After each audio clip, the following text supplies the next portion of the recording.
Para doon sa ating mga taga-subaybay, tayo po ay nagbabalik. Dito pa rin tayo sa First Metro Lucena District. First Ayan. po ito? Kasi nahati, So, nahati, makasaysayan diba? pala itong punta natin. Oo, tayo yung Purihin ang Panginoon. unang-unang fellowship po nila ito doon sa bagong district nila. Dahil may kasama silang ibang churches ba dati. Tapos nung nahati, ito yung unang-unang fellowship sa district na ito. So, historical ito, Brother Johnson. Oo nga, kaya natin. nga umayos tayo. Tama. Okay, thank you po. Nandito pa rin ating mga kapatid. Napakadami po natin. At ngayon ay episode 2 ngayon tayo sa ating pag-aralan natin. Question answer dito sa ating pong iglesia, dito sa Lucena. Thank you, Brother Richard, sa magandang awit at ganoon din sa ating mga kapatid. Aha. Sige po, yung mga Nasaan na po yung nakapila kanina? Ayun, si Sige po. Brother. Maganda nga po, Happy Sabbath. Ako po si Brother Perdan. Kamakailan lang po ay napanood ko yung World Church Alliance na kung saan ang mga world leaders ay pumirma sa layunin na magkaisa ang mga reliyon. Ibig sabihin lang po nito ay nalalapit na ang pagdating natin Panginoong Jesus. Nalalapit na ang kanyang pagtatapos ng kanyang gawain. Ang sabi nga sa Biblia, kapag naipangaral na salita ng Diyos sa lahat ng bansa, kung magkagayon, ay darating na ating Panginoong Jesus. Ang pangaral po, ang pagtatapos po ba ng gawain ay kapag ka naipangaral na nga lahat na ba, ito po ba ay individual na kailangan malaman ng tao? Individual po ba o sa lahat na kasi po, merong ipinapanganak. Hindi pa nila nalala, tayo nangaral na sa isang bansa, meron na naman ipapanganak. Ibig sabihin, meron na naman individual na hindi makakaalam. Ngayon po, isa pang tanong ko ay, ano pang pabalita ito? Ito po ba yung third angel message alone? At ang pangatlo, anong senaryo para paano nagtatapos ang gawain ng ating Panginoong Jesus? Kung anong senaryo po? Yun lamang po yung tatlong yun. Yung una, kung di ako nagkakamali, ay yung katuparan ng pag naipangaral na bang pabalita, ebanghelyo, ay darating yung wakas. Individual ba na lahat makaalam? Tama ba? Yan ang una niyong tanong. Kailangan ba isa-isa talaga ay malaman? Yan ang una. Ang pangalawa ay Anong senaryo? anong senaryo? Anong pabalita? Yung po bang third angel message alone? O ating katlo po, ano senaryo? Kung paano magtatapos ang gawain ng Panginoon? Okay, doon muna tayo sa individual ba? Yung sinasabi sa Mateo, ano yan? Mateo 24:14 yun. At ipangangaral ang ebanghilyong ito ng kaharian sa buong sanglibutan sa pagpapatutuo sa lahat ng mga bansa. At kung magkagayoy, darating ang wakas. Ayan. So, ang tanong, yung makakaalam ba? Kumbaga, walang hindi makakarinig. Yan ang kanyang tanong. Mga kapatid, kung sasabihin natin na individual talaga lahat, malabo na kasi marami nang namatay na hindi nakarating. No? So, ang atin na lang titingnan ngayon, sa uling kapanahunan, ang katuparan nito ay lahat ba? Kung ating papansinin po dito sa salita, ay ang pangangaral po ay sa lahat ika ng bansa. Sa ibang mga babasahin, kahit na yung ating ibang mga authority, Bible authority ng mga Adventist, ay meron po silang mga sulat na may mga tao na kahit hindi napaabutan ng pabalita at as in wala talaga silang alam, Brother Richard, ay hahatulan sila ayon sa liwanag na kanilang natanggap. At yan naman ay nakatala din sa banal na kasulatan. Ibig sabihin, parang napaka-imposible na na yung pure na ebanghelyo ng kaligtasan ay as in wala talagang makakaligtaan, Brother Richard. Kasi unang-una may namatay, marami ng mga namatay na hindi napaabutan. So ibig sabihin, sa ating kapanahunan mga kapatid, meron pong mga liblib na lugar. Okay lang sa mga syudad sa may mga internet, may mga television, may mga radyo. Pero yung mga nasa liblib na mga lugar ay aywan ko kung naniniwala kayo, kayang abutin lahat ito. Pero alam ko, ang Panginoon may paraan. Hindi man sila maabutan. Alam niyo po ba mga kapatid, alam niyo po ba na bago pa yung tinatawag nating pagkaalipin ng Israelita sa Egypt, ay ang mga tao ay mayroon ng alam na liwanag na mismong galing sa kanilang, hindi may, yung tinatawag na yung revelation na mismong lumitaw na lang sa kanilang kaisipan. Parang yung nabibanggit nating halimbawa, Brother Richard, na testimony ng ating mga Philippine Frontier Mission at mga 1,000 missionary, na nagtataka sila sa mga nitibo sa bundok, bakit yung tanim ng kapitbahay nila hindi mo pinakikialaman? Ba't hindi, nagkakahinog na lang yung papaya, yung saging, at Sa Pampanga, ganun. Masama yun. Paano nyo nalaman? Basta alam namin, masama yun Tama yun, tama Ibig yun. sabihin, may paraan ang Panginoon sa knowledge nila or sa kaisipan ay meron silang kaalaman kung ano ang tama at mali. At yun ay paraan ng Panginoon. Ayun. Ang ibig pong sabihin, kung hindi man maabot individual as in lahat, talaga, ay may mga iba't ibang mga paraan ang Panginoon na gagamitin. Ano po? At ang tao ay hahatulan, nasa Roma 2 yun, Brother Richard, Tama, diba? oo. Yan. Sa Roma 2 yun na hahatulan. Simulan mo sa 14. Sa 12 din muna siguro. Sige Sapagkat ang lahat na nagkasala na walang kautusan ay mga papahamak din naman ng walang kautusan. At ang lahat na nagkasala sa ilalim ng kautusan ay sa kautusan din sila hatulan. Ibig sabihin dito, yung mga taong hindi na alam kung ano yung kautusan na dapat, na hindi nakaalam, ay doon sila hatulan ng Diyos ayon sa liwanag na kanilang natanggap. Sapagkat ang mga hintil na walang kautusan sa katutubo ay nagsisigawa ng mga bagay ng kautusan. Ang mga ito na walang kautusan ay siyang kautusan sa kanilang mga sarili. Yun ang sinasabi ko kanina na Correct. walang nagsabi sa kanila, pero may likas silang kaalaman para madistinguin nila kung ano yung mabuti at masama, ano yung tama at mali. At yun ay paraan ng Panginoon at ng banal na Espiritu. Yan. Brother Johnson, sa English, sa mababaw na English, dito sa tinawag ito na instinct. Yan, maganda. Tinawag ito na instinct. Tama yung termino na yan. Sabi dito, basahin ko sa verse 14. Sabi dito, the Gentiles do not have the law, but whenever they do by instinct. Tanong, sino ang naglagay sa isip nila nito? Diba? By instinct, ang sabi dito, what the law commands, they are their own law. See? Yun ang magiging kautusan sa kanila. Kaya tama, alam mo, Brother Johnson, yung sinabi mo kanina, wala pa man yung mga pangaral. Sa Pampanga, naranasan ko po yun. Nung pinuntahan ko yung mga kapatid na natin ngayong mga, ano bang mga katutubo sa Pampanga, halimbawa, Aitas, di ba? Kung sa Mindoro ay Mangyan, sa Pampanga ay Aitas. Nakita ko yung mga, tama yung example mo, Brother Johnson, yung mga papaya nilang tanim. Kabababa, ang lalaki ng bunga. Ang daling nakawin. Sabi ko, iniwan-iwanan nyo. Sabi ko, paano kung nakawin yan? Alam mo, sabi niya sa akin, alam mo, Brad, kahit na hindi pa kami Kristiyano, may batas na kaming mga ita. Ang kay Pedro, kay Juan. Ang makikialam, pinakamababa, putol kamay.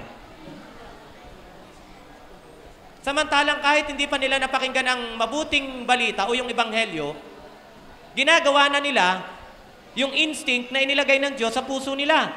Na sa kanila pala, kahit wala pang ebanghelyo, bawal ding magnakaw. May napanood ako, Brother Johnson. Ito ay documentary. Ito ay patungkol sa mga cannibal sa Brazil.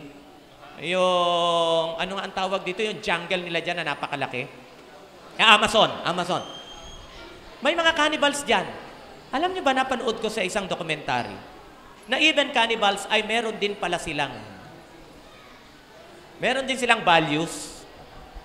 Nakita ko yung isang cannibal na babae nabuntis ng walang asawa. Alam mo ang ginawa, Brother Johnson? Hiniwa yung kanyang tiyan, hinatak yung baby sa kanyang tiyan, itinapon sa ilog. Marahas. Marahas, tama po ba? Parang hindi makatao. Pero values nila yun. Na hindi maganda na magpabuntis ka nang wala kang asawa. Saan nila kinuha yun? Do yung karugtong na ay sasabihin na nating hindi makadiyos. Butasin ba naman? Sa atin, pag hindi natin ginagawang ganon. Inaari na rin nating blessing. Di ba? Pero yun lang kaisipan na hindi maganda na yung magkaroon ka ng dinadala sa tiyan na hindi galing sa iyong asawa. Eh di ba kung tutusin, nasa kautusan yan? Doon pa lang saan nila kinuha? Yun sinasabi dito ng talata. May binibigay din ang Diyos sa kanilang instinct. Nilalagay sa kanilang isip, sa kanilang puso. At yun ang nagiging kautusan sa kanila, Brother Johnson. Yun sinasabi. Kaya, kahit na hindi natin peripheral o one-on-one, ma-Bible studyhan, ang sabi nga, ang Diyos, sa talatang 11 niya, ang Diyos ay hindi nagtatangi ng sinumang tao. Brother Johnson, lagi kong sinasabi ito. Total, ang Diyos ang hahatol sa lahat ng tao. Huwag nating problemahin kung paano niya gagawin yon. Nasundan niyo po ba? Total, Diyos ang gagawa nito. Huwag nating problemahin.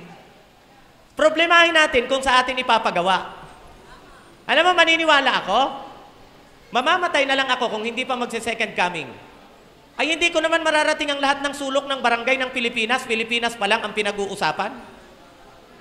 Are you with me, mga kapatid? Kaya ako humihingi na lang talaga sa lawak ng kapangyarihan ng Panginoon. Kung hanggang saan gagamitin ng Panginoon ang ating mga kakayanan na ipinagkatiwala niya sa atin para mapaabot yung kanyang ebanghelyo. Ang lagi kong pinagpipray, patnubayan na lang tayo ng Panginoon. Bahala siyang gumawa. May mga bagay kasi na, bihasa na sa mga ganitong pangyayari si Brother Johnson. Yung mga hindi mo akalain. Nangyayari.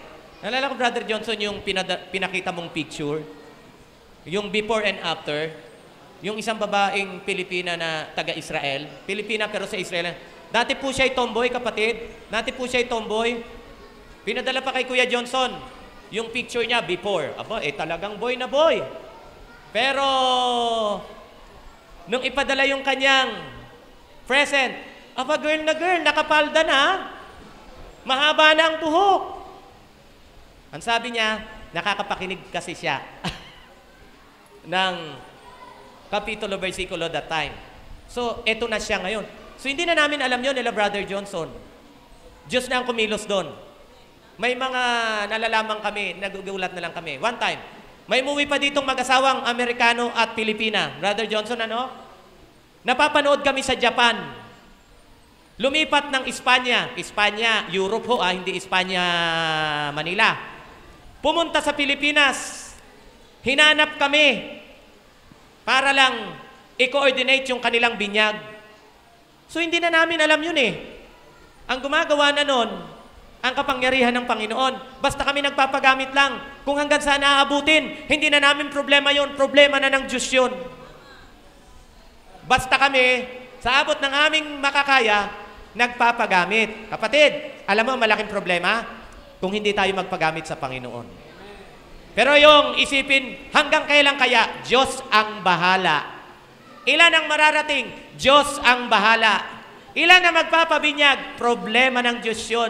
Hindi mo problema yun, hindi ko problema yun. Siya ang gagawa nun. Basta ang atin, para mabawasan ang problema, huwag pakialaman ang problemang hindi naman para sa atin. Pangalawa, gawin lang yun dapat na gawin, kagaya ng sinabi ko kanina, ayon sa kakayanan na ipinagkaloob sa atin ng Panginoon. Pag yun nagawa natin, sure ang ating kalagayan sa harap ng Panginoon. Ayan. Kasi kung titingnan natin, mga kapatid, parang napaka-imposible. Pero tandaan natin na sa aklat ng Apokalipsis ay meron tinatawag tayong loud cry. Prophecy yan, o hurling malakas na sigaw. Alam natin na sa panahong yan ay biglang kakalat ang pabalita. Yung ating mga ginagawa ngayon, ay aabot yan sa maraming mga lugar. Tama. Pero may mga individual, tanggapin natin, na talagang hindi makakaalam. Ang Yeah. Diyos na, yun ang sinasabi ni Brother Richard, bahala na ang Diyos yun. Tayo naman bahala doon sa task na ibinigay sa atin ng Diyos. Huwag niyong ma-misinterpret na Diyos na ang bahala. Di kuya-kuya-kuy na lang tayo. Hindi ganon. Tayo po ay gagawa sa paraan na alam natin na pinagagawa sa atin ng Diyos at kung papaano makarating ito dun sa mga liblib at sa mga sulok-sulok na mga lugar ay Diyos na nakakaalam. Kung hindi man makarating, may binasa ho tayo na mga talata na sabi nga dito sa binasa ko sa Magandang Balita Biblia, kautusan na nanggaling sa kanilang sariling kaisipan. No, 'yun ang nagiging batas nila, doon sila hahatulan ng Diyos. Hindi natin alam kung ililigtas ba sila ng Diyos o hindi. Bahala ang Diyos sa kanila. Yan. Yan. Pero napakaganda ng tanong. Ibig sabihin lamang, kung ito ay napakalawak ng gawain, kinakailangan tayong magpagamit lahat. Yan. Yun ang positive side nun. Kasi Amen. nga, napaka-imposible. Pero kung gagawa tayong lahat, siguro mababawasan yung maraming mga lugar na hindi maaabot ng pabalita. Amen. Mga sulok-sulok ng mga barangay, liblib na lugar. Mararating po natin sila. At isa na lang, Brother Johnson. Sige. Tandaan nyo na ang Diyos ay bukod sa Diyos ng pag-ibig, siya din po ay Diyos ng katarungan. Tandaan nyo yun, ha? Kaya kung ano man ang ihahatol niya doon sa mga taong napaabutan o hindi natin napaabutan, makatarungan ng Diyos para hindi sila hatulan ng nararapat para sa kanila. Amen. Okay, next po. Brother Dario. Yan. Bro Jones. Bro Richard. Yes, kapatid. Ako po ay magtatanong, hindi po sa aking katanungan, kundi sa isang sitwasyon ng isang kapatid po natin. Ayon po sa binanggit po sa unang Korinto 10:27 po. Ganito po ang sinasabi. Yan. Kung aanyayahan kayo ng isang di sumampalataya at nais ninyong dumalo, kanin ninyo anumang ihain sa inyo at huwag na kayong magtanong pa kung iyon ay kakagulo ng inyong budhi. May isa pong kapatid na ito po ang ginamit po sa atin na isang talata po. Kasi alam po naman, magkakasama po tayo sa lahat po ng debate, sa lahat ng face group. Ano, ito po ang tanong. Siya po inainbitahan sa isang party. Ano, ang inihain po sa kanya ay, alam mo niyang hindi para sa kanya. Pero ayon po sa talata daw, ay wag na daw magtanong. Ano, kung ano mang ihain sa iyo, ay kanin daw po natin. So, ano po ang inyo pong isang explanation bukod sa aking ano po, bilang isang karagdagan para Yan. sa kaalaman nating mga kapatid po. Yan. Okay, Brother Dario, ito po. Alam nyo po, maganda may binabasa tayo, pero mag-iingat po tayo sa mga paralelism na ating ginagawa. Una po, yung sinabi mo ay may nag-anyaya, birthday party ba? Birthday party. Oo, sige. May nagyaya. Tapos, bigla siyang hinaina ng... Okay. Ganito, gusto ko lang sabihin sa iyo na ang context nitong binabasa natin, hindi katulad ng sinasabi mo. Sa paralelism, laging may tinatawag na disparity. Lagi kang may titingnang pagkakaiba at pagkakahalintulad. Sa sinabi mo, Brad, wala akong nakitang katulad ng sitwasyon dito sa Kapitulo 10. Kasi dapat kung kukuha ka dito sa Biblia, iparehas mo talaga yung sitwasyon katulad talaga ng nasa Biblia. Hindi yung gagawa ka ng sarili mong... Halimbawa dito, ang pinag-uusapan, again, balik tayo sa context, ha? Wag na naman tayo. Balik tayo sa context ng chapter 10. Ang pinag-uusapan dito, dapat bang kainin ang mga karneng inihandog na pwedeng kainin sa Diyos-Diyosan? Yun ang usapan dito. At pag ay napunta sa palengke, kung ano yung pinagbibili sa palengke, wag mo nang itanong kung inihandog ba o hindi dahil sa budhi. Yan yung nasa 25. Tingnan niyo po pagtanong mo doon, actually, yung iba kasi, uulitin ko, bababuyin na naman. Ang sinasabi dito, mga allowed, yung mga pwede. Huwag mo nang itatanong, iyan bang baka na yan, inihandog mo ba yan sa Diyos-Diyosan o hindi? Yan ang huwag mo nang itanong. At pagkatapos doon, kung may magyaya sa'yo, tara kain ka sa bahay. Again, ang context ay yung mga allowed. Yung mga pwede. At pag nagyaya sa'yo, halika, kain ka sa bahay. Ang handog ay yung handa ay karne. Huwag mo na rin uling tatanungin, hoy, sandali lang, kakain ako sa inyo, pero yung bang karne yung inihihanda, naihandog ba yan o hindi? Yun po ang konteksto nun. Huwag mong ipupunta sa party, tapos napunta sa kamayan, napunta sa paskuhan. Wala po dun yung konteksto ng pag-uusap. Huwag niyong dalhin. Ito yung sinasabi nga ni Brother Johnson. Dapat sa pag-aaral ng Biblia, mag-aaral ka at magpapaliwanag ka exegetically. Sa pag-aaral ng Biblia, dapat kung anong nasa Biblia, yun ang e-extract mo. Ang ibig nga sabihin ng exegetical, ibig sabihin, kung anong nasa loob, ilalabas mo. O, tingnan mo, ang ikalawang aklat ng Biblia, anong pangalan? Exodus. Greek po yan, hindi yan Hebrew. Exodus, nang ibig sabihin, ilalabas. Sino ang in-Exodus? Ang bayan ng Diyos. Mula saan? Sa Ehipto. In-ex sila. Nasa Exodus, inilabas. O nasa Egypt, inilabas.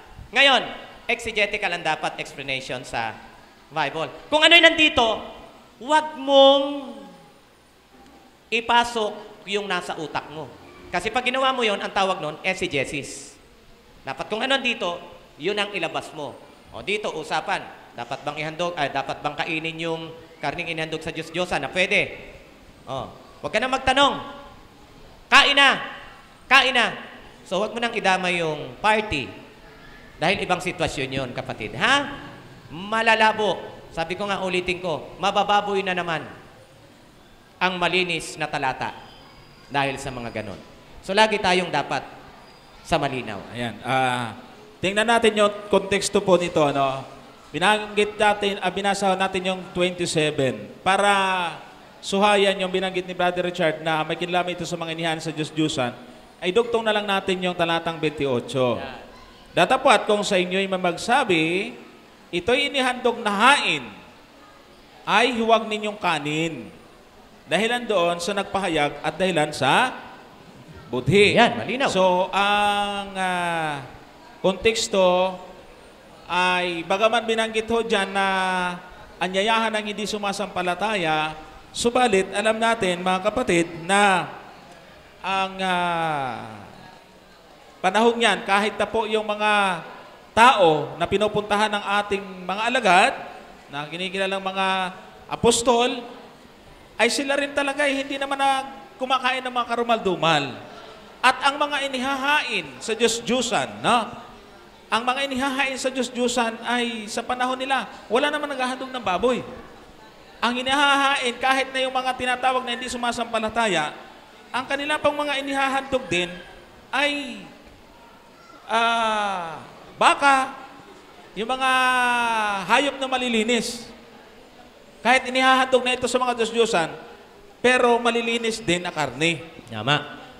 Kaya, ang sabi doon, kainin mo. Malinis naman yun eh. Kaya pero magsabi sa inyo, sa 28, na ito inihandog, nahain, ay huwag ninyong kainin dahil nandun sa nagpahayag. Ibig sabihin, yung nagsabi sa inyo, ay naniniwala siyang marumihan, tinuloy mo pa rin, matitisod siya. Tama. Yun Kaya po ingat. yun. Kung itataas pa nga natin, yung 25 matindi din yan eh. Oo, Lahat ingay. ng pinagbibili sa pamilihan ay kaanin ninyo at huwag na kayong magsipagtanong ng anuman sa dahilan sa buti. Yan na naman. Yun pa rin yung konteksto niyan. Tama. Yun po yung ating maisasagot po tungkol sa bagay. Okay po ba, Ayan. kapatid? Ngayon, paniwalaan nila o hindi na natin problema. Basta at least tayo yung nasa hulog. Ha? Nasa tama. Magandang hapon po, mga brother at sa Magandang ating hapon lahat, din mga po. kapatid. Happy Sabbath. Sabat po. Tatanong ko lang po, ay naging Adventist po ako, dating Katoliko, na nakagisna na mayroong Christmas, Pasko na sinasabi. Pero namulat po ako ng maging Adventist na wala pala yung Pasko o Christmas na sinasabi. Ito po pa ay tama lamang sa pagiging Adventist na wala talaga ang Christmas. Walang. Ano pong tungkol sa Christmas ang... Kasi po, marami akong naririnig na pagpasko, ayan na, Merry Christmas, anong papasko mo sa akin? Kasi di ba po sabi, pag Adventist, walang Pasko o Christmas. Oh. Ganito lang po, sister, ganito lang sasabihin ko po sa inyo. Sa issue ng Christmas, hindi tayo naniniwala na December 25 yung kapanganakan ni Kristo. Pero pag may nanghihingi, wala namang masamang bigyan mo. Di ba? Ano po? Ano nyo nga uli? Mic nyo po. Dapat po bang maghanda ka 24 ng gabi, magpapakapuyat ka, magpe-prepare ng pagkain? Yun. Yun Sister, lang. eto po. Personally, hindi ko ginagawa yon. At alam ko pati si Kuya Johnson, hindi niya ginagawa yon. Yun lang po ang Hindi niya gusto. ginagawa. Pero, ganito po. Sasabihin ko lang ho sa inyo. What if may mga darating na kamag-anak sa inyong bahay, hindi dahil sa naniniwala ka ng Pasko, Opo. kundi dahil talagang gusto ko lang bisitahin Opo. at gusto na rin makikain, hindi ka pa rin magluluto? Ay, Magluto ka na. magluluto Oo, nga po. hindi dahil sa Pasko. Opo, yun nga Oo, po. tama po Ang yun. ipinaliliwanag. Kaya lang po kasi meron kaming mga inaaralan, lalo yung mga kapatid namin. Akala ko ba ang Adventist walang Pasko? Ay bakit pag naririnig nila ay batian sila ng batian ng Merry Christmas, anong papasko mo sa akin? Ganito. O yun po kasi. hindi po tayo naniniwala. Brother, Po. I'm sorry, makiki-intervene ako. Opo. Asawa ko po Ito ay yan. asawa ko Opo. at inasawa niya Sagutin rin nyo ako. na lang po mamaya sa bahay. Bilang Adventist po, ako po ay wendang-wendang na Adventist. Oh. Napatunayan ko na ang Diyos ko ay ang Diyos mo rin. Tama. Praise God. Praise God. Nung mawalan ako ng trabaho, I don't care kung wala akong trabaho. I focused on studying the Bible. From one to page to the other page. Hindi ko inimbita yan na maging Adventist. Amen. Kusa niya, ano po? Kaya kami sa bahay, ako ng aking mga anak, hindi namin pwedeng ilabas ang tradisyon nila na gagawin ko sa bahay ko. Kung pumunta kayo dito sa akin ng Christmas, I'm telling you, we do not celebrate Christmas. Yeah. Kung anong mayroon sa bahay, kakainin ninyo. Correct. Tama. Correct. Tama po yun. There is Tama po no yun. truth in Christmas in the Bible. Kaya kung mayroong pumupunta, ayon sa sabi nyo, magluto, ay hindi kami magluluto. Kung anong nandyan lang, yun lang. Kung gusto nyo magluto, magluto kayo. Yeah. Brad, ang akin po ay ganon din ang ibig kong sabihin. Pero kung ako, Salamat. mga kamag-anak ko, 24, alam niyo po sir, hindi sa kinukontra ko kayo, diba 24? Hindi po, brother lang. Brother lang. Brother, ito po. Brother, hindi sa kinukontra ko kayo, kasi ito ang prinsipyo ko. Ang sabi sa Biblia, ang magpakain sa nagugutom, ang magpainom sa nauuhaw, Yes. ang dumalaw sa nakulong, Yes. ang alalahanin ng may sakit at asikasuhin. Yes. Pag ginawa nyo yan sa kanila, ginawa nyo sa akin. Panginoon, Pagpunta nyo sa bahay ko, wala kayong makakain Yes. at meron din lang ako lulutuin, ba't hindi ko kayo paglulutuan? Walang doktrina tayong lalabagin pag ginawa natin yan. Yes. Ha? Ang mahirap kung sasabihin mo, kaya ako kayo paglulutuan, kung hindi lang Pasko ngayon, Oh, no. gugutumin ko kayo. No. Pero dahil Pasko, pakakainin ko kayo. Yun ang hindi tama. No, yes. O sa akin, regardless kung anong araw yan, Yes. kasi may mga pagkakataon talaga, yung mga panahon na yan, Brad, nakikita ko na halos dyan ang halos maalwan na panahon, Brother Johnson, ng mga tao. Ang sabi nga nila dyan, kung may beast mode, merong vacation mode. Di ba? Ito yung pinakamahabang season ng taon na talagang mahaba yung vacation mode ng mga tao, Brother Johnson. At dyan sinasamantala ang pagdadalawan sa isa't isa. Kaya ako, hindi ko man gagawin yon dahil December 25 pinanganak si Kristo. Gagawin ko yon kasi ang sabi ng Kristo ko na malamang yun din ang Kristo nyo. Na ang simpleng pagpapakain sa gutom, ang simpleng pagpapainom sa uhaw, ang simpleng pagdalaw sa nakulong, ang pagpapatuloy sa bisita na taga-ibang bayan, ingat lang kayo baka magnanakaw. Sabi niya, ginawa niyo sa kaliit-liitang ito, ginawa niyo sa akin. At alam nyo ba, yun ang karakter ng mga maliligtas? Yung mga gumagawa ng walang kaipokrituhan, gumagawa ng mabubuting maliliit na bagay sa kanilang kapwa na tao sa puso. Okay? Lalo pa pag mga kamag-anak, ba't hindi ko naman gagawin? Dahil lang ba na timingan na December 24? No. Sasaingan ko sila, hindi dahil Pasko, kundi dahil gusto ko, ipakita ko at iparamdam sa kanila na ako'y tunay na alagad ni Kristo. Magandang hapon po sa inyo at happy Sabbath.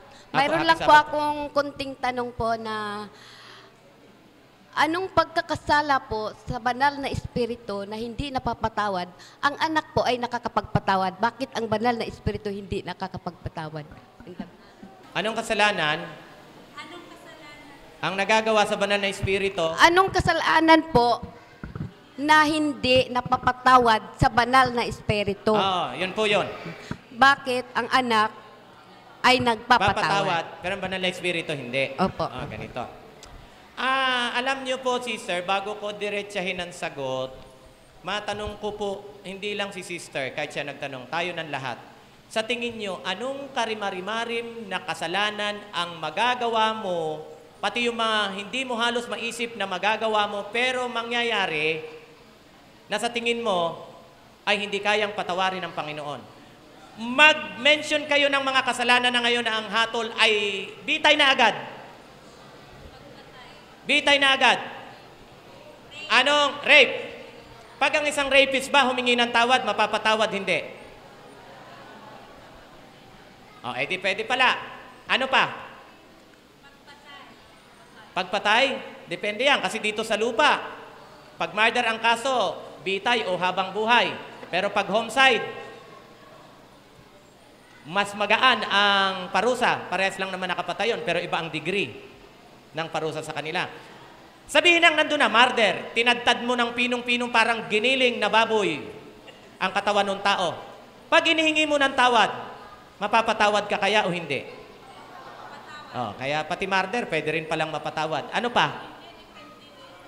Hindi ho.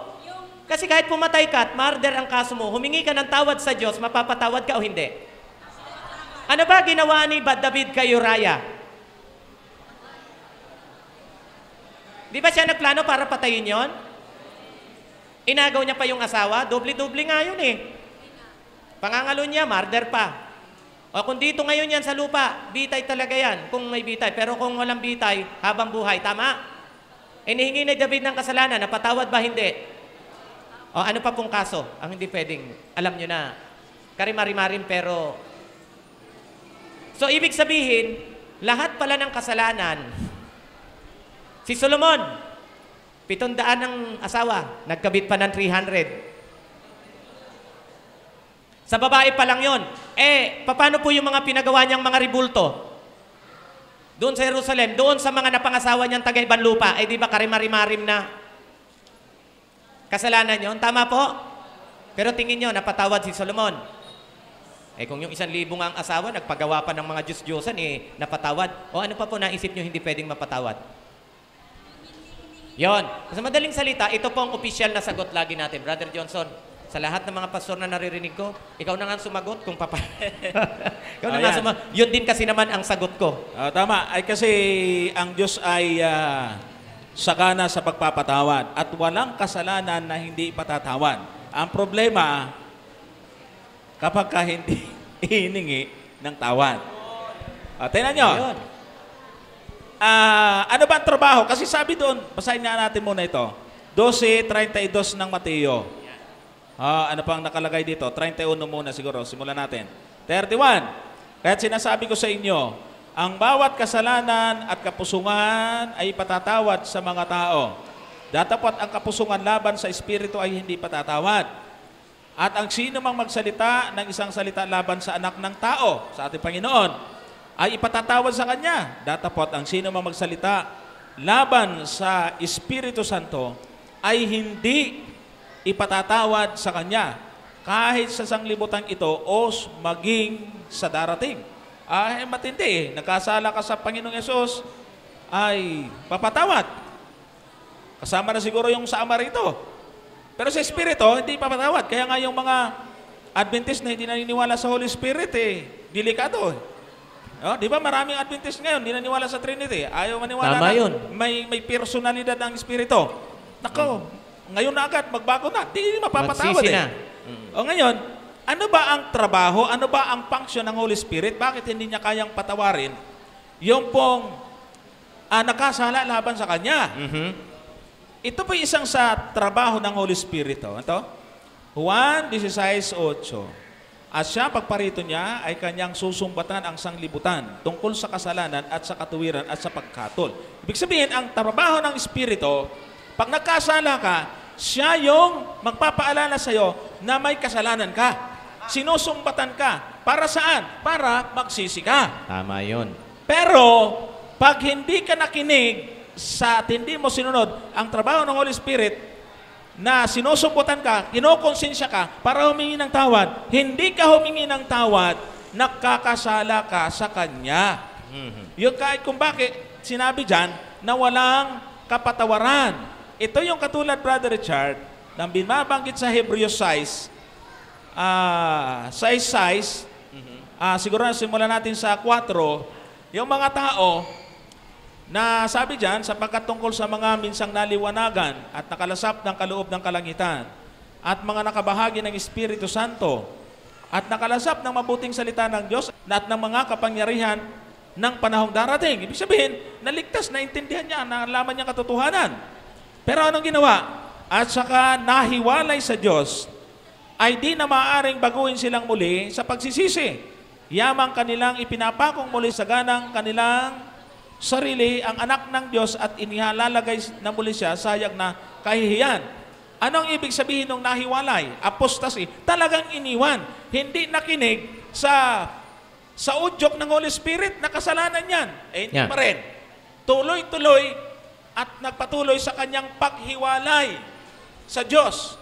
At ang taong nakakagawa nito, ito yung binaliwala, yung udyok at yung trabaho ng Banal na Espiritu. Tama. Kaya ibig sabihin, dahil hindi ka nakinig sa Kanya, yon ang naging dahilan kaya hindi napatawad ang iyong kasalanan. Hindi mo binigyan pansin ang trabaho ng Banal na Espiritu na sumusumbat sa bawat isa sa atin. Amen. In short, hindi ka nakahingi ng tawad. Kasi sabi ng Espiritu, kung humingi ka ng tawad, bumalik ka sa Diyos, hindi ka bumalik, hindi ka humingi ng tawad, hindi napatawad. Ganun lang po siya. Yun po yun. Kasimple po, mga kapatid. Nasa aklat ng Pedro din yan Yung parang mga aso na pagkatapos na sumuka, binalikan yung suka. At yung baboy, inahing babaeng baboy. Tapos paliguan, Na balik nahugasan. sa putik. Yun. Yeah. Yun yung mga nangyayari. Tsaka gusto kong bigyan ng assurance, Brother Johnson, na lahat, as long as na hinihingi ng tawad, lahat patatawarin. I-review nyo uli ang Isaiah 1:18. Ano ang sabi doon? Hali kayo, tayo mga tuwiran. Bagamat ang inyong kasalanan ay tila mapula, ay papuputiin ko na parang nyebe. Kaya't paghanda tayong humingi ng tawad, ang Diyos lalong handa na tayo'y bigyan ng kapatawaran. Ayan. Magandang hapon po, Talatalo Church. Magandang hapon po. Ang tanong ko po ay may kinalaman po sa pagluluto ng araw ng Sabado. Yan po ay nakasulat sa aklat ng Exodo 16. Ang talata ay 23. Gusto ko na pong basahin, ano po? Exodus, ano po yun? 16, talatang 23. At kanyang sinabi sa kanila, ito ang silita ng Panginoon. Bukas ay takdang kapahingahan, banal na Sabat sa Panginoon. Ihawin ninyo ang inyong iihawin at lutuin ninyo ang inyong lulutuin at lahat na lalabis ay itago ninyo sa ganang inyo na inyong itira hanggang sa kinabukasan. Nung binasa ko po ito, yung nagsulat po nito na, although ito po ay ating doktrina, hindi na po ito bago sa atin. Yung sumulat po nito, nagkukomento po siya. Ang komento po niya ay, sabi niya, dapat bago dumating ang Sabat, tapos na ang pagluluto ng pagkain o paghuhorno na mga tinapay kung maghuhorno man ng tinapay. Yun po ang komento ng sumulat ng doktrinang ito. Sumulat ng doktrina na yan. Opo, opo. Sino po ang nag-comment? Yung pong sumulat po ng doktrina. ang pamagat po na ito ay tumpak na Panginoon ng Sabat. Kasi ang alam ko po, ang sumulat ng Exodus, si Moses. At wala naman akong nakitang komentary ni Moses. Ay, hindi po, yung pong sumulat itong doktrina. Ayun, Opo. linawin niyo po. Kasi yung binasa Yan niyo, naman po. Exodus Oo. Ang alam ko si Moses ang nagsulat niyan. At Kaya wala po akong ako'y- alam na komentary na gawa ni Moses. Kaya nga po ako'y kumbinsido sa talatang ito, sapagkat mismo po ang Adventist na nagkomento nito, ay nagpaliwanag siya. Ang paliwanag niya ay, dapat bago sumapit ang araw ng Sabat, tapos na ang pagluluto o paghuhurno. Ganito po. Ang ibig pong sabihin po noon ay, siya rin naman ay hikayat na dapat talagang magluto ng Sabat. Okay. Ngayon po ay hindi po ako sa dali po. Sabi po ni Prophet Allen G. White tungkol po sa pagsaing ito sa Testimonies for the Church, hindi ko po matandaan kung ano pong Ito po, may mga nakahanda na kay Brother Johnson. Opo, opo. Sinasabi Okay. po niya doon na ang sabi ay, those who cook food on Sabbath violating the fourth commandments and transgressing of God's law. Yeah, Yan po okay. ang pala ni Ellen G. White eh. Opo. Titingnan po natin ha. Ito na po. Sige po. Doon muna tayo doon sa sinasabi niya sa Exodus. Mayroon po kasi Okay. akong isa pa. Isa pa po yung aking ano, bago ko tapos. Isa pa po. Ang pangalawa ko pong tanong, sapagkat sabi na huli na ito ano. Okay. Ang pangalawa ko pong tanong, ay yung pong nakalagay sa Nehemias, ang kapitulo ay 13, ang talata ay 15 hanggang 17. Pero kaya namang basahin Pasilinaw natin nga ito. po, 13. 15 hanggang 18 po ito eh. Oo. Yung pagsasarado ng gate. Okay. Babasahin ko po. Okay na rin po. Alam na rin. Okay, okay. Nehemias yun, Nehemias. Nehemias. Okay, okay. Kahit hindi ko Nehemias, po na po oo. basahin, ang pinag-usapan po dito na ang isang manampalatayang Adventista hindi pwedeng magnegosyo ng Sabat at hindi pwedeng mamili ng araw ng Sabat. Yun po ang nakalagay dito.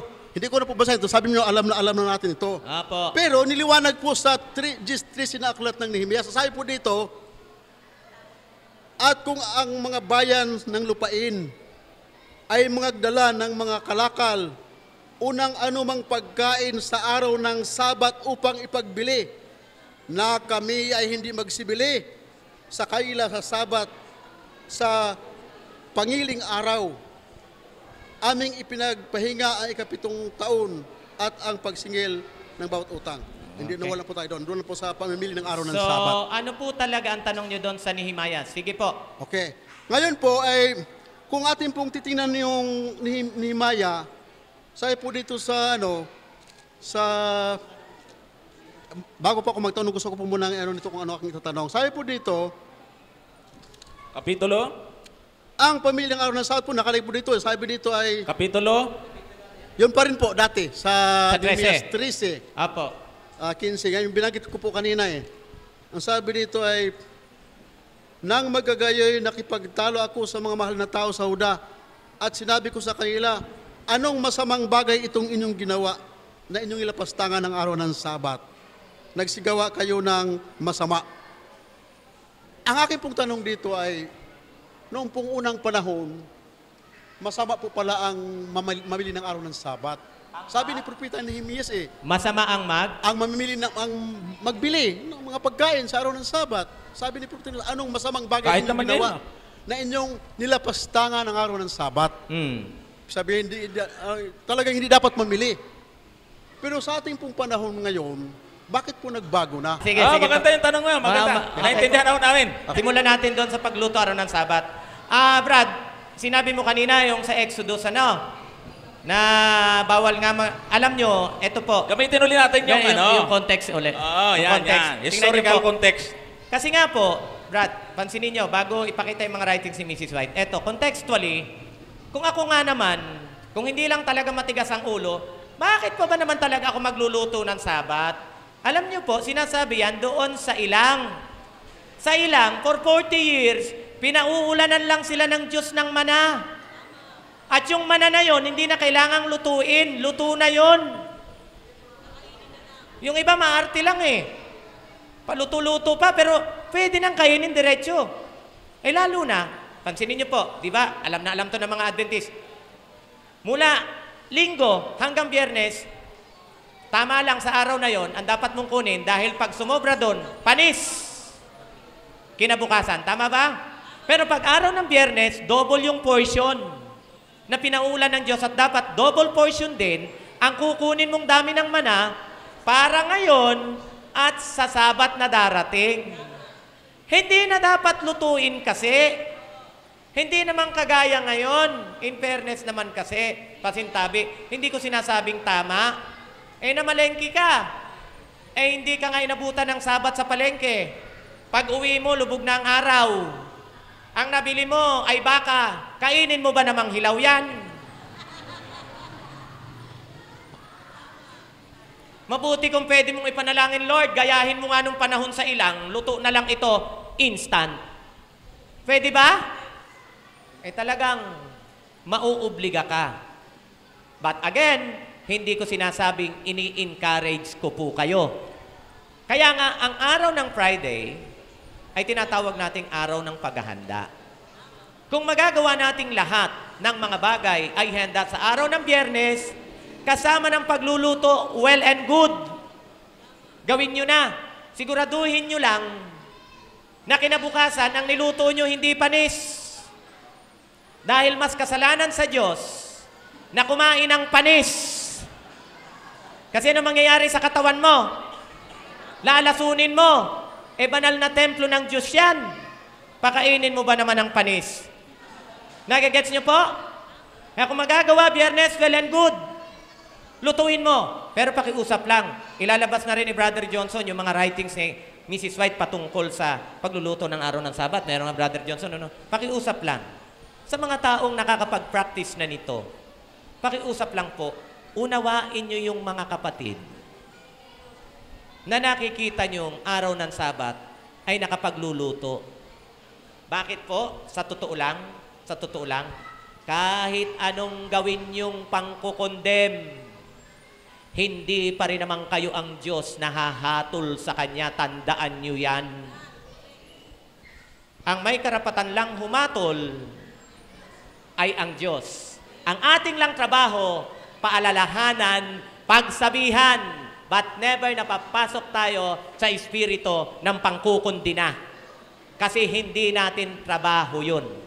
Trabaho yun ng Panginoon. Ang trabaho natin, magpaalala, magdalanginan, magpasanan ng pasanin at kahinaan ng isa't isa. Hindi magturuan, magduldulan, kundi magtulungan. Mga kapatid, at ngayon, pagdating sa mga luto-luto, kung gusto niyo naman i-write si Mrs. White, ipapakita ng ating Brother Johnson. Alam nyo, kami, wala kaming problema talaga. Lagi kami na-imbita pag Sabado, kami nagluluto eh. Huh? Kaya Libre kung may lagi. nakakasunod dyan, kami na yun. Tama. Wala kami, nakikikain na lang kami parati. At parang regular na yon, Brother Johnson. Eh, wala Kasi namang buong taon- Sabado, wala namang Sabado na...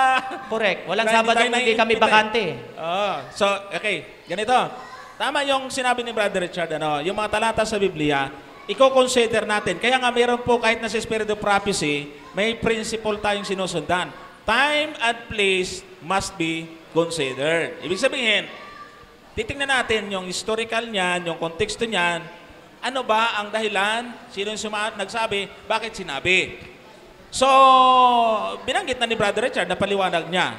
Dahil nung time na yon, may nahuhulog naman kasing luto na tinapay.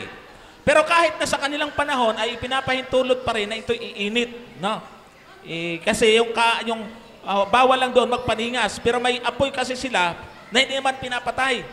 Nandun lang yon. So pwede naman nilang iinit yon. Eh hindi may import pa rin. Ibig sabihin, ang iniiwasan doon, yung masyadong laborious na trabaho, yung masyadong agaw oras. Tama. Kaya nga ang masama ngayon, ganito minsan nakatutok na lang tayo doon sa pagluluto. Pero ang totoo, kahit na sa pagmi-make up, kung naubos yung oras mo din, mas mabuti pa nagluto ka na naging maaga ka sa simbahan. Yung iniiwas ho dito, yung uubusin mo yung oras, kaya si Mrs. White, sa kanyang mga sulat, yung inuubos yung oras doon sa mga bagay Tama na nga. naaapektuhan yung worship, Oy. yung panahon sa Totoo church, yun. sa mga pagpupuno. Speaking of makeup kasi, Brother Johnson, pag naubos ang oras mo sa makeup, hindi naman makakain ng iba yan eh. Ikaw lang eh, di ba? Hindi. At least kung nagluto ka, may makikinabang. Makeup na wala, mas malala pa. Mga Oo, kapatid, ibig sabihin, ano mang ginagawa na nakakaubos ng oras sa pagsamba, wag lang yung luto, doon lang nakapokus eh. Paano Tama. kasi, sa panahon ni Moises, at kahit na sa panahon ng mga unang mga Adventista, ayun din ang concern ni Ellen White, at sa panahon ni Moises, yun din, na ang araw ng Sabat ay nauubos na doon sa mga gawain, lalo na po ang umaagaw talaga at kumukuha ng malaking oras ay yung pagluluto sa panahon sa ilang. Kaya nga ang ginawa ng Panginoon, papaulan na lang ng Luto. mana. Pero alam niyo po ba mga kapatid, na yung pong pagbabawal ng pagluluto sa araw ng Sabat ay sa ilang lang. Alam niyo ho ba na pagdating nila sa Kanaan ay hindi na bawal magluto? Pag nag-aral ho kayo ng Old Testament survey, Old Testament studies, hindi na bawal magluto sa Kanaan. Sabi Bakit? po ng mga historian yan. Saan lang binawal? Sa wilderness lang. Kasi meron namang mana sa Kanaan. Wala nang mana. Sariling kayod na talaga. Aha. Ngayon, sabi ni Mrs. White, mismo yung ganoong sinabi ko, binanggit ni Ellen White Ito ang sinasabi niya. Ayan. During the sojourn in the wilderness, the kindling of fires upon the seventh day had been strictly prohibited. The prohibition was not to extend to the land of Canaan. Ayan sinasabi natin. Ayan, Brother Richard, ituloy mo. Sabi dito, where severity of climate, kasi matindi nga po yung panahon nila, Aha. malamig, Ah. would often render fires a necessity, but in the wilderness, fire was not needed for warmth. Yeah. Bakit? Mismong sa gabi, paggabi, haliging apoy ang pumapatnubay sa kanila kasi malamig. At sa umaga mainit, ulap naman ang nagtatakip sa kanila. Kaya pansinin niyo po yung mga konteksto, dapat nating i-consider. Hindi porke na bawal, wala na. Hindi na i-consider kung bakit. Sa ating panahon, mga kapatid, time and place must be considered. Napakadali na lang. Pero, ulitin ko lang yung binanggit ni Brother Richard, kung kaya nating i-prepare, gawin na natin. Parang pagliligo din yan. Huwag nating kontrahin. Vegetarian, huwag nating kontrahin. Tama. Kung kaya naman, bakit hindi? Mm. Huwag lang ipanghahatol doon sa iba. Amen. Yan o, yung ating sinasabi. Diyan. Kasi kung gagawin ng basihan na para hatulan mo yung kapatid, doon na po magiging masama. Tama yun. Tama yun. Yung pareho lang po yan. Vegetarian, cooking, Paliligo. oo, paliligo. Minsan yung iba nga, yung laging nakaluhod pa dapat mag-pray. Tama Ganyan. yan. Kinukondemn yung mga kapatid na pag nag-pray nakatayo. So, may mga pumapasok na ganyang issue. Pare-parehas lang yan, Brother Johnson. Ako mayroon talaga ako ding alam. Di ko rin nasasabihin. Sabi nung kapatid kayo na napaka-stricto doon sa paliligo, sa pagluluto. Pero late naman dumating. Meron nga akong alam. Brother Johnson, meron nga akong alam. Late dumating. May alam ako, hindi nagpapaputol ng buhok. Laging mahaba ang damit, nabuntis ng walang asawa. Makita nyo? Ayan. So, ibig sabihin, minsan napapaka-stricto tayo doon sa bagay na yan. Pero sa ibang kamukha din, ay hindi natin nabibigyan ng pansin. Tama. Okay? Ayan. So ngayon, So, thank you sa tanong, kapatid. At least na Ano open naman tayo. po sa pamimili? yung tungkol sa pamimili kay Nehemiah. Ganito po. Isama natin yun. Parang Ganon din. Ganito po. Mga kapatid, gusto ko lang sabihin sa inyo, lalo na, kapatid ha, isang bagay na ituro ang tama.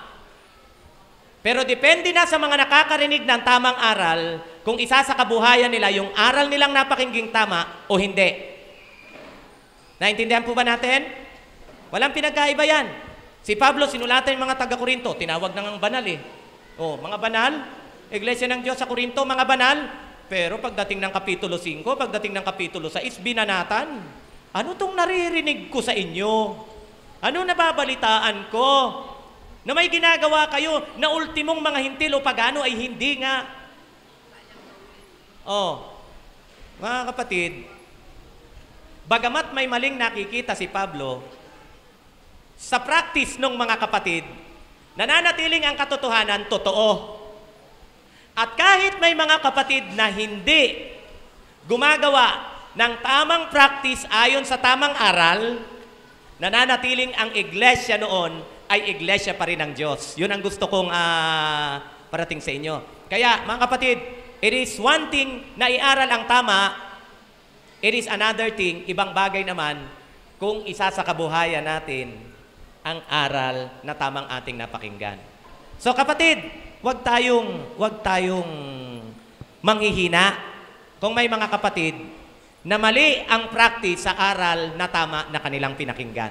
Ang mahalaga, ikaw sa sarili mo, sa abot ng biyaya at sa tulong ng biyaya ng Panginoon, yung tamang napakinggan mo ay sa kabuhayan mo. Sapagkat ikaw naman at ang relasyon mo sa Diyos ang mas mahalaga kaysa sa kung ano ang ginagawa ng iyong kapwa sa kanyang sarili. Nagkaintindihan po ba? Okay. Kaya may pagkakataon talaga, Brother Johnson, bago ko tapusin ito, na talagang may pagkakataon, Brad, mind your own business. Nagkakaintindihan po ba? May pagkakataon talaga sa ating buhay Kristiyano na mind your own business. Mas magandang unahin nating atupagin relasyon natin sa Panginoon kaysa sa pamumuna sa kamalian ng ating kapwa. Bandang huli, sasabihin ko po, madalas kong ginagamit itong kolokyal na ito, salitang kanto. Nagkataon lang, kapatid, na iba yung kiliti mo sa kiliti ko. Nevertheless, pare-pareho tayong may kiliti.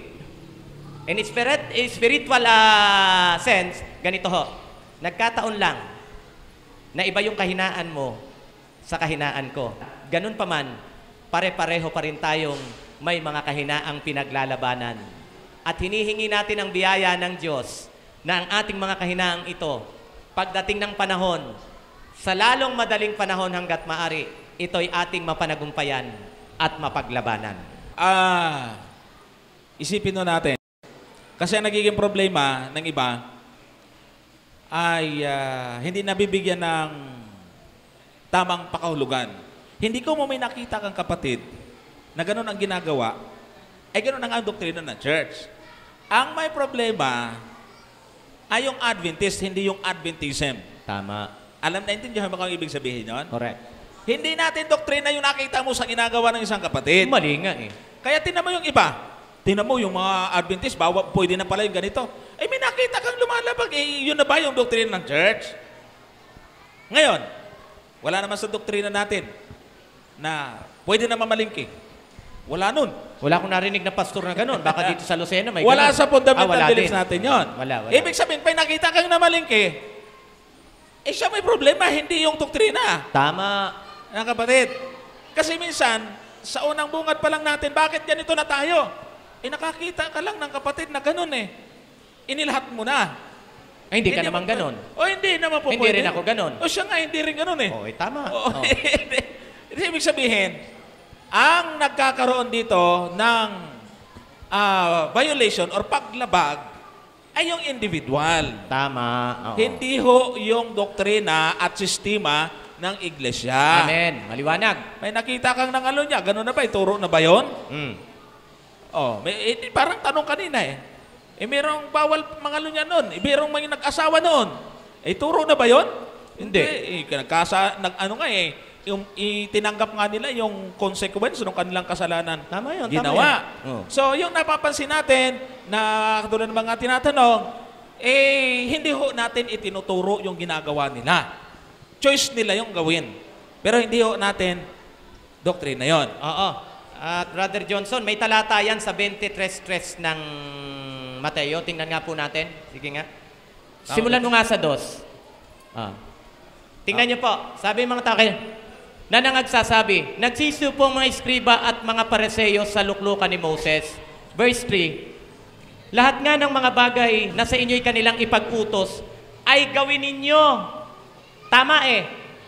Ganapin. Dapat what? Huwag kayong magsigawa ng alinsunod sa kanilang mga gawa. Tama. Sapagkat kanilang sinasabi at hindi ginagawa. Ayun. Maliwanag po ba? Ibig sabihin, parang ganito. sundin nyo yung doktrina ng Adventist, pero wag nyo susundin yung lumalabag. Yun ang paraphrase nun eh. Brother Johnson, nang tumigil na akong uminom, may nakausap din akong Adventist na manginginom. Na nag-gulp. Oo, nag-gulp. Sabi, alam mo, Brother Richard, alam mo, kahit ako may inam, pinagtatanggol ko pa ang doktrina ng Adventist. O, kita mo? Alam niyan, tama ang doktrina. Alam niya. Pero ang tanong, yung bang hitsura niya, tama? Hindi. Pero may nagmalaki din niya. Nagmamalaki niya pa. Pero may kwento pa niyan eh. Oh. At least kahit kailan, di siya namulutan ng baboy. Tama. Uy, ganun din nangyari sa akin, Brother Johnson. Kinastify pa eh. Uy, sa akin din, Brother Johnson, nangyari yan. Umiinom nga ako. Pero hindi ako namumulutan ng baboy. At Brother Johnson, Yabang pa eh. hindi po tayo nagmamalinis. Alam ng Panginoon yan. Nabinyagan ako at the age of 17. 1985, December 14. Pagdating ng December 24, bumalik ako sa mga barkada ko. Alam nyo na yung December 24 kung anong meron. Balik sa barkada. Ha? Talagang inom dito, inom doon. Pero alam mo ba, Brother Johnson, kahit bumalik ako sa pag-inom, hindi na ako namulutan ng hipon, sugpo, baboy, alimango. Nag-improve. Nag-improve. Oh. Mamulutan man ako, isda na may kaliskis. Hayop na ngumunguya at may baak ang paa. Pero, umiinom. Pero pag nagkwento niya, nagyabang pa eh. Pero kahit kailan, hindi ako nagkape. So mga kapatid, nangyayari pero hayaan nyo kasi ito, Brother Johnson, gusto nating sabihin. Kapatid, kapatid, gusto sabihin sa iyo na wag tayong manghina sa mga ganitong kapatid. Kasi in fairness, kagaya ko, nag-i-struggle sila. Kaya nga may proseso tayong tinatawag na sanctification. Nagpampapaging banal. Ngayon, alam nyo, sa totoo lang, Brother Johnson, pinagmamalaki ko ang Panginoon. Pinagmamalaki ko yung biyaya ng Panginoon sa buhay ko. Dati ginagastusan ko yan. Alangan puro libre ang sigarilyo, bibili ka talaga. Alangan makikitagay ka lang ng makikitagay, bibili ka talaga. Pero ngayon, sa tulong ng Panginoon, ibigay nyo sa akin yung mga yan. Bayaran nyo pa ako. Ang sasabihin ko po, thanks but no thanks. Salamat sa biyaya ng Panginoon. Kasi lahat ng yan, kung dati ginagastusan ko noon, ngayon kahit bigyan mo pa ako, bayaran mo pa ako, balikan ko lang yung dati kong mga bisyo, salamat, iyo na lang. Praise God. Napagtagumpayan natin. Yan. Sa amin mong mga taga-subaybay, sa YouTube, sa Facebook, sa TV, sa radyo, tayo po ay nagpapasalamat sa ating mga kapatid po dito sa Lucena, sa district na ito. At ganoon din po sa inyong patuloy na pagsubaybay. Maraming salamat po. Nawa ay patuloy niyong pag-pray ang gawain ito. At sana ay hindi ito ma-stop dahil nga sa nagkakaroon na po tayo ng pagkakapos, Brother Richard, doon sa ating financial. Kaya ang ikinakatakot po namin ay baka maputol na yung ating internet at hindi nyo na po tayo magkikita-kita. Kaya kasi dahil sa totoo lang, mga kapatid, mga kasama, ito ay pinapaabot natin sa mga taga-subaybay dahil meron pong mga taga-subaybay tayo na akala ay talagang marami ho tayong pera, marami tayong sponsor. Sinasabi ho namin, kailangan namin yung inyong prayer. Dahil kanina ngang umaga, medyo na kahapon pala, sinabi ng misis ko, baka next month di na tayo makapag-air nito sa internet. Wala kaming pambayad na talaga sa totoo lang. Wala nang dumarating dahil yung isang sponsor namin ay umuwi na. Kaya kung sakaling hindi nyo na po makita yung live streaming ng pag-aralan natin, ibig sabihin ay alam na po ninyo kung ano nangyari. Kasi pag naputol yung internet, mahirap na uli iyon po ay isang mahirap lang kasing babanggitin namin dahil parang nagpapaawa pero mahirap naman pong hindi namin sabihin ang totoong nangyayari. Ramdam na po namin yung ika nga ay halos kung pwedeng kumapit na doon sa patalim ay gagawin na po namin. Bagaman busy tayo sa evangelism pero ang totoo po noon ay nagkukulang ho na tayo sa ating pong mga financial na pangangailangan. At yun ang gusto ko ipag-pray po natin, mga kapatid. Partner ho namin kayo mga nanonood. Hindi ito programa namin, kaya makikita ninyo, hindi lang ho isang nagiging partner ko dahil sa ito po ay programa nating lahat. Pag napunta ako doon sa ibang church, kung sino yung district pastor na na-assign doon, sinasama ko. Kasi Brother Chad, bihira ko pong makasama. At hindi ko nga nababanggit sa kanya na gano'n na delikado yung ating program. Kailangan ho namin yung prayer. Kung gusto po ninyo maging katuwang sa programang ito, ay makipag-ugnayan, mag-message lang po kayo sa amin. At para ika nga ay tumagal at humaba pa ang ating pagsasama-sama dito sa gawaing ito. Brother Richard. Ayun, alam ko, Brother Johnson, nararamdaman ko na napipil kita dyan kasi kasama mo ako sa programang ito. Pero may gusto akong basahin sa'yo na dapat hindi tayo mag-alala. Alam ko na ang Diyos hindi tayo pababayaan. Alam mo kung bakit? Sabi dito sa 1.27 ng awit, talatang 2. Ang sabi dito, Brother Johnson, it is useless to work so hard for a living. Getting up early and going bed late. O, di ba may mga ganun? Trabaho nga, halos late na matulog. Bakit? For the Lord provides for those who love while they are asleep. Biro nyo, sa mga nagmamahal sa Diyos, Brother Johnson, tulog ka pa, ipoprovide na ng Panginoon ang iyong pangangailangan. Experience naman natin yan, Brother Tama Richard. yun. Kaya ako hindi naniniwala na pababayan. Pero mananawagan ako kasi may mga kapatid talaga na hanggat hindi mo inuuntog, hindi magigising. Eh di ba experience nga natin na mayroong umuwi dito? O Brother Johnson, akala namin, may sweldo kayo, marami kayong kasi ang gaganda ng suot ninyo. Kita nyo, maganda lang ang suot namin. Hindi niya alam na siksikan kami sa kwarto ay magkakasya yung marami, patayo lang. So, sa amin, maliit na bahay na ginawa naming studio. Yeah. Ibig sabihin, hindi tayo dito. Medyo na tinablan lang ako sa sinabi ng misis ko. Kaya ng madaling araw ba yon? Yung sinabi mo pa? Baka next month, di na tayo kahapon ba yun? Kagabi. Hindi ako makatulog kasi alam ko naman na may gagawin ng Panginoon. Pero hindi mo maiisip na mag-alala tungkol dun sa bagay na yon. At sasabihin ko sa inyo sa mga tutulong naman, hindi po na uuwi at hindi mapupunta sa kawalan ang inyong ginagawang pagtulong. Sapagkat ngayon pa lang, marami pong mga kaluluwa ang di nyo lang alam na talagang handang magpasakop sa Panginoon dahil malaking tulong sa kanila ang panunood ng programang ito, Brother Johnson. Ha? Kaya mga kapatid, sabi na po ay buksan ng Panginoon ang inyong mga puso, pati na rin po ang inyong mga bulsa para ito pong ating programa ay talagang matuloy. Kasi Brother Johnson, sa totoo lang, sabi nga ang sasakyan hindi tatakbo ng walang gasolina. Ganon din ang ating programa. Lahat naman talaga. Pero I know na God will provide.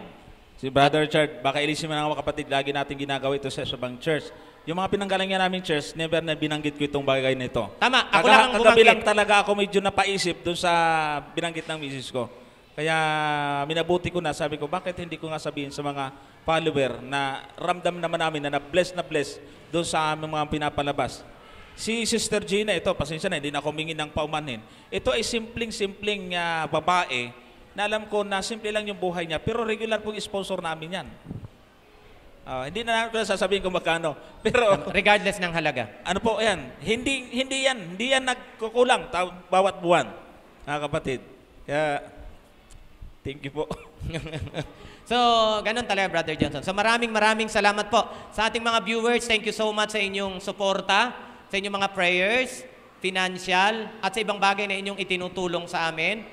At kaya nagpapatuloy ang programang ito. Una, dahil sa Panginoon.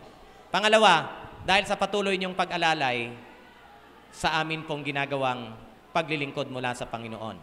So, bago ko po iwanan na ito, Brother Johnson, sasagarin ko na.